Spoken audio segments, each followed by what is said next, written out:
Communiqué numéro 16 de l'OMVS portant crue du fleuve Sénégal 2024. L'Organisation pour la mise en valeur du fleuve Sénégal suit de près l'évolution de la situation hydrologique actuelle du fleuve Sénégal, marquée par une pluviométrie exceptionnelle entraînant des débits importants sur le fleuve Sénégal.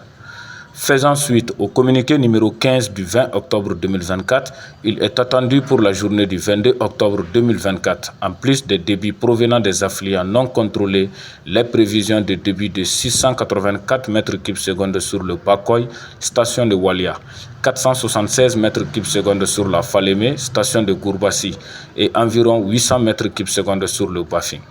Manantali, cote de ce jour 208,21 m IGN. Depuis le 16 octobre 2024, la tendance des écoulements est à la baisse sur les trois principaux affluents du fleuve Sénégal. Comme conséquence, dans le haut bassin, avec la diminution des précipitations, la tendance à la baisse des écoulements des trois principaux affluents du fleuve Sénégal se maintiendra sur les prochains jours. Dans la vallée et dans le delta, les niveaux resteront au-dessus des cotes d'alerte et les inondations qui ont déjà eu lieu se poursuivront dans les zones habituellement inondables.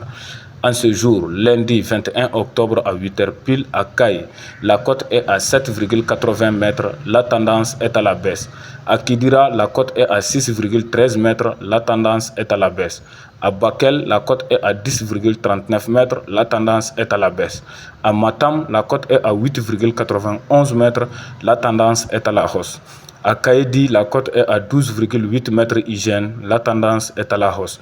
À Podor, la cote est à 5,65 mètres, la tendance est à la hausse.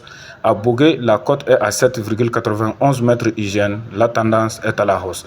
À Richard Toul, la cote est à 3,33 mètres, la tendance est à la hausse.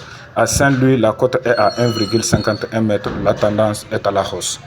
Comme recommandation, conformément aux consignes de mise en œuvre du plan d'alerte du fleuve Sénégal, les villes de Caille, Kidira et Bakel sortent de la vigilance orange et rentrent dans la vigilance jaune.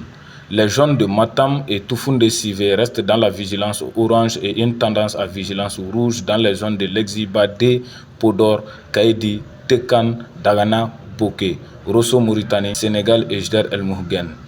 L'OMVS dispose d'un plan d'alerte intégrant les dernières données hydrologiques et les impacts potentiels du changement climatique.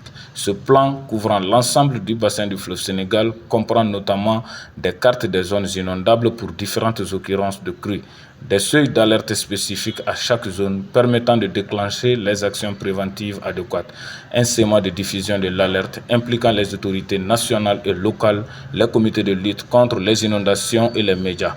Merci de votre aimable attention. À la prochaine.